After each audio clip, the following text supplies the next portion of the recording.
Hello everyone, good morning. कैसे हैं आप सब? Welcome back wifi study with Nandini. Discuss करेंगे 30 अगस्त के करंट अफेयर मॉर्निंग का थॉट देखते हैं और इसके बाद अपनी क्लास को स्टार्ट करते हैं और लास्ट में रिवीजन क्लास होगा जो प्रीवियस क्लास में यानी कल के क्लास में हमने पढ़ा था। ओके, देखिए, अटल बिहारी वाजपेयी जी का कथन है, विजय और हार हमारे जीवन का एक हिस्सा है जिसे हमें समानता के साथ स्वीकार करना चाहिए। यानी कि अगर आपके जीवन में जीत आती है तो हार का सामना करना पड़ सकता है, हार आती है तो जीत भी आएगी, इस बात का भरोसा होना चाहिए।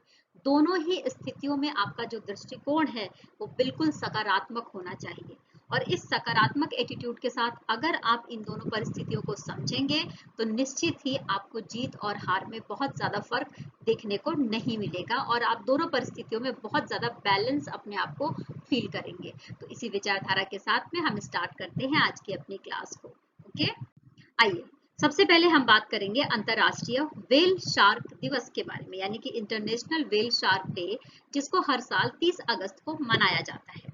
इसके पीछे का मोटिव ये है कि जो हमारी व्हेल हैं, स्पेशली वो हमारे समुद्री पारिस्थितिकी तंत्र के लिए कितना ज्यादा इंपॉर्टेंट रोल अदा करती हैं, इस बात के लिए अवेयरनेस फैलाने के लिए पूरी दुनिया में ऐसा किया जाता है। 30 अगस्त को अंतरराष्ट्रीय व्हेल शार्क डे मनाया जाता है।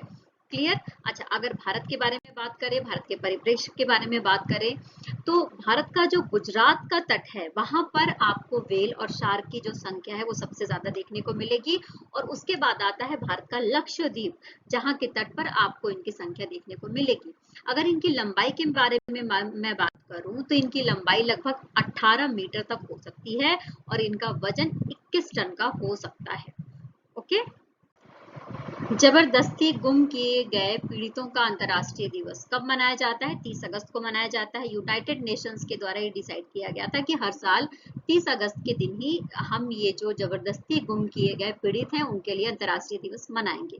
अच्छा, ये जबरदस्ती गुम किए गए पीड़ित हैं यानी कि ऐसे लोग जिनके ऊपर सरकार ध्यान नहीं दे रही है, सरकार इनके ठिकानों का पता नहीं बताती है, या जबरदस्ती पुलिस के द्वारा इनको हिरासत में ले लिया जाता है, गिरफ्तार कर लिया जाता है, या फिर इनको अगवा या अपहरण कर लिया जाता है।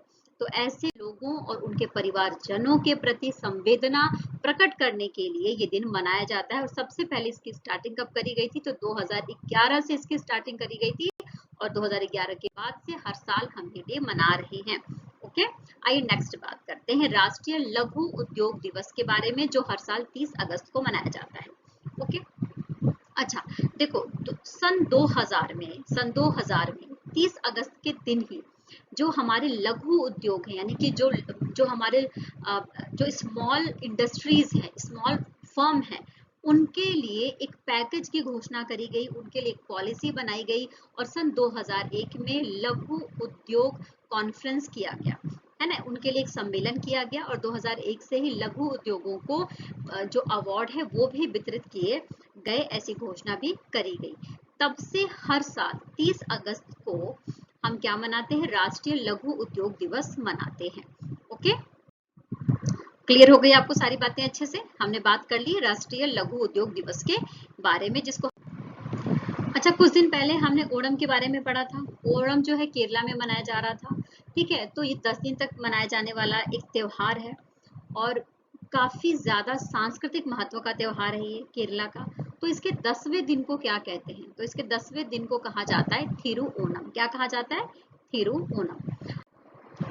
अच्छा, ये 10 दिन तक चलता है, तो 10 दिन तक अगर चलता है तो 10 दिन कौन कौन सी सांस्कृतिक एक्टिविटीज केरल में करी जाती हैं उसके ऊपर थोड़ा फोकस कर लेते हैं। तो देखो, जो भव्य दावत है जिसका आयोजन किया जाता है उसका नाम क्या है? ओना सद्या।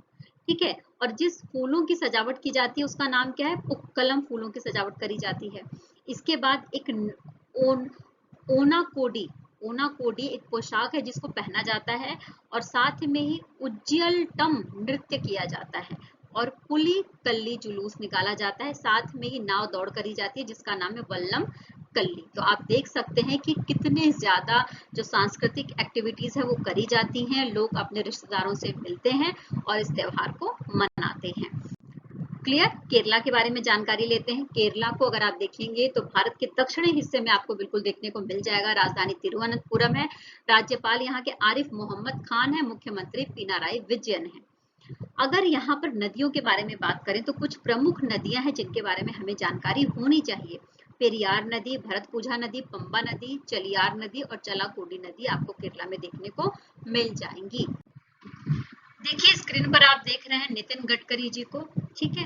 इनके द्वारा ही नई दिल्ली में इथेनॉल से चलने वाली विश्व की पहली कार का अनावरण कर दिया गया है। इथेनॉल क्या है? इथेनॉल वो ईंधन है जिसको पेट्रोल में मिलाया जाता है और टारगेट रखा गया है कि 2025 तक पूरे भारत में इथेनॉल से चलने वाली जो गाड़ियों की मात्रा है वो ज्यादा कर दी जाएगी और पेट्रोल में लगभग 20% का इथेनॉल मिलाया जाएगा। क्लियर? अच्छा देखो अभी क्या है, अभी अगर हम बात करें तो तेल के आयात में भारत जो है लगभग 16 लाख करोड़ रुपए 16 लाख करोड़ रुपए खर्च करता है आयात में। और जब इथेनॉल को मिला दिया जाएगा तो ये बताया जा रहा है कि वार्षिक जो बचत होगी वो 35,000 करोड़ रुपए की बचत होगी, ठीक है। पर्यावरण को प्रदूषण से बचाया जा सकता है और जो कृषि है उसमें 12 से लेकर 20% तक की वृद्धि भी होगी क्योंकि जो ये ईंधन है वो सस्ता हो जाएगा। Okay clear? आई होप कि आपने सारी बात अच्छे से समझ ली होगी। इथेनॉल के सम्मिश्रण से जो लाभ होने वाला है उसके बारे में हमने जैसा कि चर्चा कर ली कि 20% तक का इथेनॉल मिश्रण का जो टारगेट है वो रखा गया है 2025 तक का और इसमें 35,000 करोड़ रुपए तक की वार्षिक बचत होगी। और साथ में आपको ये भी मैंने बता दिया कि जब आप इथेनॉल को मिश्रित करोगे तो पर्यावरण प्रदूषण भी कम होगा और 12 से 20% तक की जो कृषि होगी उसमें भी वृद्धि देखने को मिलेगी। ओके देखिए साहित्य अकादमी पुरस्कार जीतने वाले पहले अंग्रेजी भाषा के लेखक का नाम क्या है? तो जयंत महापात्रा, ठीक है। न्यूज क्या है? न्यूज ये है कि जयंत महापात्रा का अभी हाल ही में निधन हो गया 95 वर्ष की उम्र में। इनके बर्थ के बारे में बात करें तो 1928 में इनका जन्म हुआ था 22 अक्टूबर को उड़ीसा के कटक में। 50 वर्षों तक का इनके पास एक्सपीरियंस है साहित्य के क्षेत्र में और इनकी जो बुक थी, जो उपन्यास थी जिसकी वजह से इनको साहित्य अकादमी पुरस्कार मिला था उसका नाम क्या है? तो उसका नाम है रिलेशनशिप्स। तो ये जरूर याद रख लेना, इनकी बुक का नाम, इनका नाम और पहले इंग्लिश लैंग्वेज में जिन्होंने साहित्य अकादमी जीती है। ये बहुत इंपॉर्टेंट क्वेश्चन बन सकता है एग्जाम के पॉइंट ऑफ व्यू से। इनका पहला जो संग्रह था वो 1971 में आया था जिसका नाम था स्वयंवर और अन्य कविताएं। इसके बाद नेक्स्ट इनका काम आता है क्लोज द स्काई 10x10, ठीक है, जिसके लिए इनको काफी ज्यादा ख्याति मिलती है। इसके बाद 1981 में इनको साहित्य अकादमी पुरस्कार दिया जाता है। बुक का नाम क्या है? रिलेशनशिप्स। ओके इसके बाद 2009 में इनको सार्क साहित्य पुरस्कार दिया जाता है। इसके बाद इनको Tata literature life time achievement award से भी सम्मानित किया गया है। तो आप देख सकते हैं कि कितने ज्यादा इनके पास जो एक तरीके से अवार्ड कह लें, एक तरीके से उपाधि कह लें, वो हमें देखने को मिलती है। ओके देखिए किस भारतीय खिलाड़ी की जयंती को राष्ट्रीय खेल दिवस के रूप में मनाया जाता है? तो वो है हॉकी खिलाड़ी मेजर ध्यानचंद जी। ओके अच्छा कब मनाते हैं? तो हर साल 29 अगस्त को 29 अगस्त को मनाया जाता है नेशनल स्पोर्ट्स डे, क्योंकि 29 अगस्त को ही मेजर ध्यानचंद का जन्म हुआ था यूपी के प्रयागराज में। ओके और इनको हम हॉकी का जादूगर भी कहते हैं और इनके द्वारा हॉकी में 1000 गोल किए गए थे। इसके बाद बात करेंगे परमाणु परीक्षण के विरुद्ध अंतरराष्ट्रीय दिवस कब मनाया जाता है? तो 29 अगस्त को मनाया जाता है। पहली बार परमाणु जो परीक्षण किया गया उसका नाम क्या है? तो उसका नाम रखा गया था ट्रिनिटी। क्या नाम रखा गया था? ट्रिनिटी, जो यूएसए यानी कि अमेरिका के द्वारा किया गया था। कहां पर? न्यू मैक्सिको के रेगिस्तान में। उसके बाद जब सेकेंड वर्ल्ड वॉर आता है तो अमेरिका के द्वारा जापान के हिरोशिमा और नागासाकी दोनों पर परमाणु बम गिराया जाता है, जिससे जापान सेकेंड वर्ल्ड वॉर से बाहर निकल जाता है घबराकर। ओके आइए नेक्स्ट बात करते हैं विश्व एथलेटिक्स चैंपियनशिप 2023 के बारे में, जो कहां पर हो रहा है? तो हंगरी के बुडापेस्ट में हुआ है और इस आयोजन के दौरान एक रिकॉर्ड बनाया गया है नीरज चोपड़ा के द्वारा। अच्छा नीरज चोपड़ा कौन है? इनके बारे में जैसा कि हम सबको पता है कि ये है जेवेलियन थ्रो के खिलाड़ी, है ना, और इनके द्वारा रिकॉर्ड बनाया गया है। इन्होंने गोल्ड मेडल जीता है। तो भारत के लिए एक फिर से गौरवान्वित करने वाला काम किया गया है नीरज चोपड़ा जी के द्वारा। नेक्स्ट बात करेंगे नीदरलैंड के सर्किट जैंडवोर्ट में क्या किया गया? डच ग्रैंड प्रिक्स हुआ था और इसमें लगातार तीसरी बार जीत हासिल करी है मैक्स वेरस्टेपेन ने। किसने? मैक्स वेरस्टेपेन ने लगातार तीसरी बार जीत हासिल करी है, तो इसको जरूर याद रखें। देखिए, भारतीय वायुसेना के द्वारा मिस्र के काहिरा एयरबेस में आयोजित किस अभ्यास में भाग लिया गया है? तो इसके बारे में हमने कल अच्छे से डिटेलिंग में पढ़ा था, ब्राइट स्टार 23। ठीक है, और यहाँ पर जो भारतीय वायुसेना है वो भाग लेगी। भारतीय वायुसेना के साथ साथ यूएसए, सऊदी अरब, कतर, ऑस्ट्रेलिया, ये सारे भी देश वहां पर शामिल होंगे। भारतीय नौसेना और ऑस्ट्रेलियाई नौसेना के बीच में एक जो मैरीटाइम एक्सरसाइज है वो होने वाली है, और उसका ये 5वां संस्करण है, जिसके लिए हमने पढ़ा था कि आईएनएस विक्रांत, आईएनएस कोलकाता, ये सारे कहाँ पर गए हुए हैं? ऑस्ट्रेलिया के सिडनी गए हुए हैं। तो ये जो 5वां संस्करण कहाँ पर हो रहा है? तो ऑस्ट्रेलिया के सिडनी में हो रहा है, और इसका नाम क्या है? तो इसका नाम है ओसेनटेक्स। ओके, आइए नेक्स्ट बात करें। जिम्बाब्वे के राष्ट्रपति बने हैं, नए राष्ट्रपति के रूप में बने हैं एमरसन मनांगाग्वा।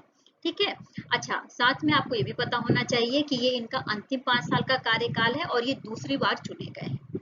BWF यानी कि BWF विश्व बैडमिंटन चैंपियनशिप 2023 का आयोजन किया गया था। उसमें भारत की तरफ से HS प्रणय जो है उनको ब्रॉन्ज मेडल मिला है।